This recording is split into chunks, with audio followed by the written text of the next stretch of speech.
Hey, Jacqueline Fish here. I stopped writing every day, and here's what happened. This is your energy first planning and how it transforms your writing practice and creativity. Listen, this is going to get a little sweary. So if you're listening to this, pop your headphones in if you don't want anyone to hear. In 2015, when I was riding the train to my corporate job in Chicago, day after day, I would read books about writing, dreaming about someday becoming a writer full time. The undercurrent in all of these books on writing, and some even said it outright, to call yourself a writer, you must write every day. I used to believe it. Now I know it's bullshit. A popular phrase you may have seen in the business space is fuck your mood, follow the plan. This phrase is widely attributed to Leila Hormozi, CEO of a multi-$100 million company, whose advice I mostly appreciate. And I get the sentiment behind this statement. Instead of not being in the mood to write when you said you'd write daily, you choose Netflix. Every time you choose your mood over your writing goals in the moment, your writing plans will become distant memories always waiting for you. For that elusive someday. Can you imagine saying, I'll write that book that I know will change lives, including my own, but only if I'm in the mood? No. Stop thinking about your feelings and letting them run the show.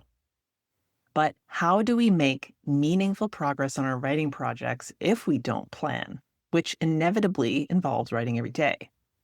Here's the problem with following the plan. We can do things that we don't want to do because we're following a plan. When we set a goal in front of us, we're writing a book, building a website, or starting a business. We might not feel like going to the gym, but we want to fit into our jeans, so we do it anyway. Eventually, we like going so much that we don't even need to think about it. And at some point, the plan fades away, and what's left are our habits. Now, there's still a place for this. I'm 100% behind doing things you don't want to do. Do I want to do things like taxes? Not my favorite thing in the world, but I get it done. Do I like writing SEO descriptions for Substacks? Not really, but I do it. This principle is not new in the world of productivity and self-development. It's for following your plans and commitments, regardless of how you feel in the moment. Are you feeling perhaps a little fear about putting a social post out there, publishing your first Substack, or finalizing your book edits? And because of that fear, your brain takes over and is like, big red X. Nope, not doing this. And because your brain is thinking this, it creates an emotion in your body, and your emotion is like, no, can't do this. And then you don't do it. There goes another day of you not taking action on your writing projects. It may not even be about sharing your writing. It could even be you starting to write your memoir, for instance, because what does it mean when your writing is done? When your writing is done, the next step is to share it. And that's often enough to make most hopeful authors avoid even starting. In this case, it's much easier to stay in perpetual writing, drafting, and editing land and not finishing. The numbers are sobering.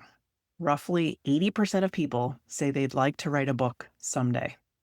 Only about 15% of aspiring authors actually start writing. And then of those who start writing, only around 3% will finish their manuscript. And some stats even say that only about 6% get halfway through their book. And who reaches the finish line of writing their book? Less than 1% of the original people go on to publish their book. And I have to laugh a little because as a book writing coach who's also starting a hybrid publishing company, you might think I have a terrible target market. However, I'm forever the optimist, and I want to see these numbers improve. This is where energy first planning shines. So I'd like to propose a fresh way to look at this. Instead of fuck your mood, follow the plan, how about mood first planning, energy first planning? And when you plan with your mood first, your plan is more likely to come together. This is how I've been planning for years. This is what I live and teach inside my writing community and with my one-on-one coaching clients. When we plan for our energy, taking our best guess anyway, we have a better chance of showing up and doing the things that will actually align with our mood. Here's what happened when I followed the fuck your mood plan and wrote daily. I'd get up every morning and write morning pages because I thought I was supposed to. I'd force myself to write something every day, even though some days I was just tired. I'd skip quiet moments with the kids because I had to do my writing. And honestly, this one makes my heart ache a little. I'd feel bad on days where I wasn't writing. I'd feel even worse if I stopped writing for weeks or months. This happened in 2018. And when I stopped writing daily, I learned about my hormones.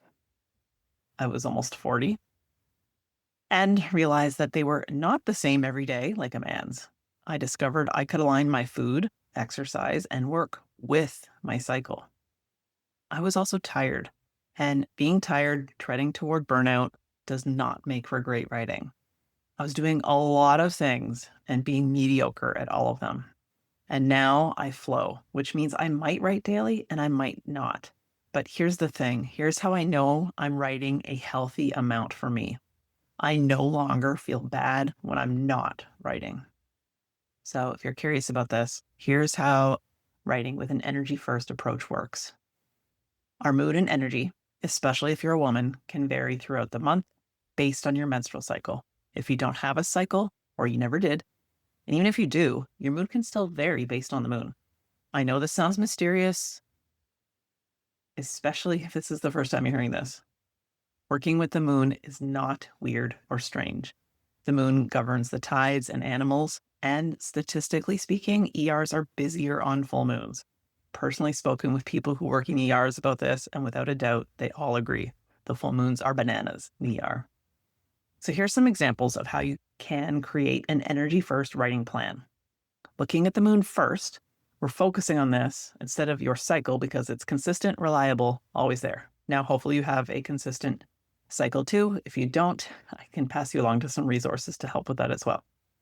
So I like to work with it by aligning with the moon, then making slight tweaks based on my menstrual cycle. Sometimes it lines up with the moon, sometimes it doesn't, so I make some adjustments.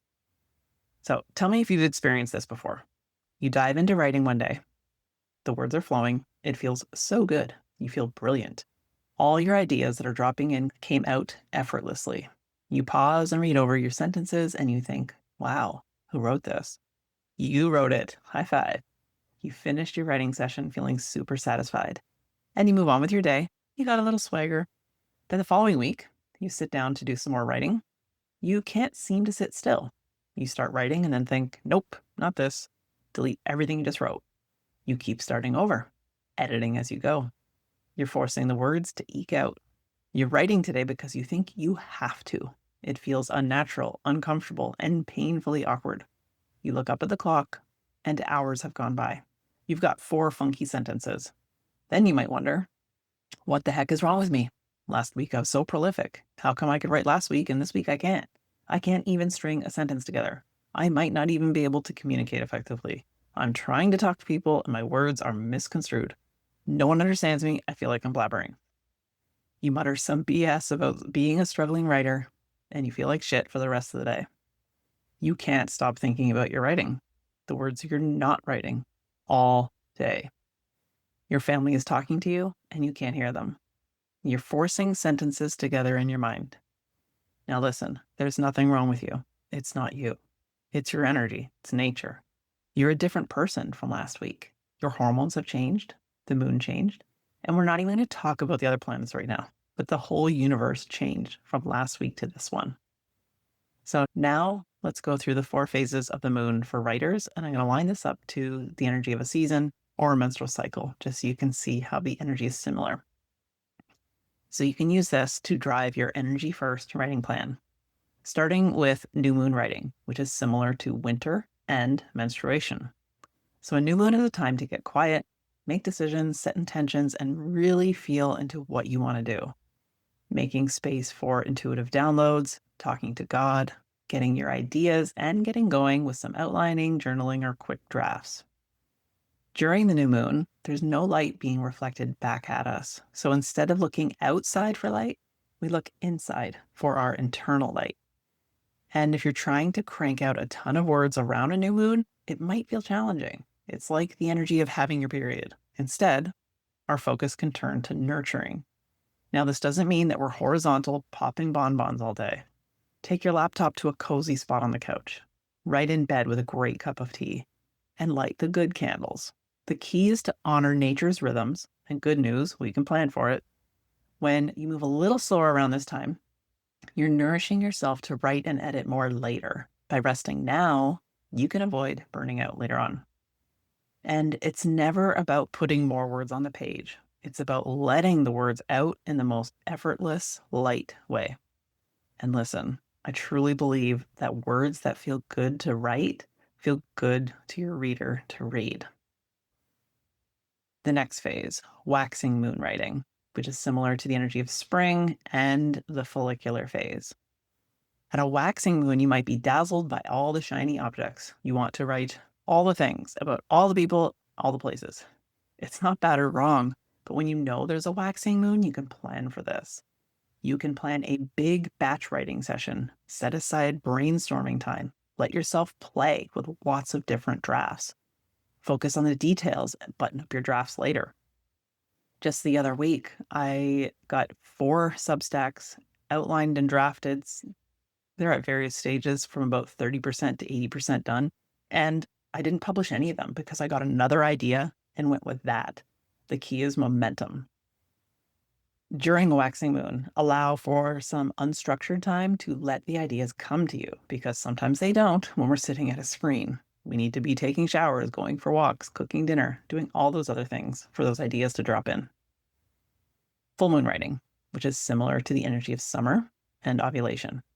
Hello, electric energy. There's a ton of light in the sky.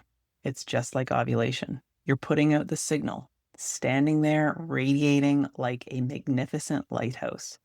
You don't need to pull people in. Comments flow in on your articles.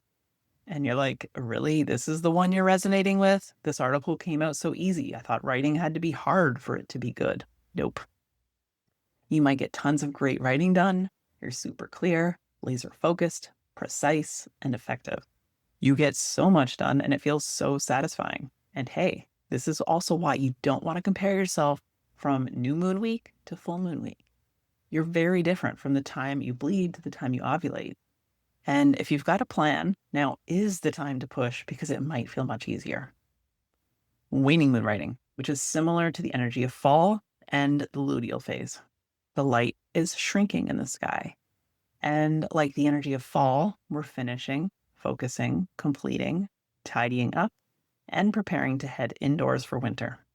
This is another great week to follow your plan because you can use this focus to pay attention to details, find those stray typos in your drafts, plug the holes in your story, weave in emotion, bridge your gaps, dot your I's, and all that jazz. So here's how to hone your energy first writing plan. Going with the daily moon sign. Now, this is taking it a step further. I do want to be mindful to not overwhelm you. We do this daily in my writing community. The moon travels through one of the 12 zodiac signs roughly every 2.5 days, and each sign has its own unique energy. So layered on top of how you write, we can use this to take our big picture plan and refine it into a weekly writing plan, and then daily. I've been flowing with this energy first process for years, writing books and blogs and staying consistent. And after writing with nature, the words have never flowed more easily. Now, I didn't believe in writer's block to begin with, and now there's a 0% chance of stress, struggle, or burnout at the page for me. This is not a perfect science, it's flow. And I never blame my lack of writing on the moon or a planet or anything. It's never to blame. Can you find flow every single day if you want to? Of course, you're limitless. And flowing with the energy of the moon and a menstrual cycle gives us some creative guardrails to create within. I invite you to see this as a free, God-given tool that we all have access to on Earth. It's for everyone.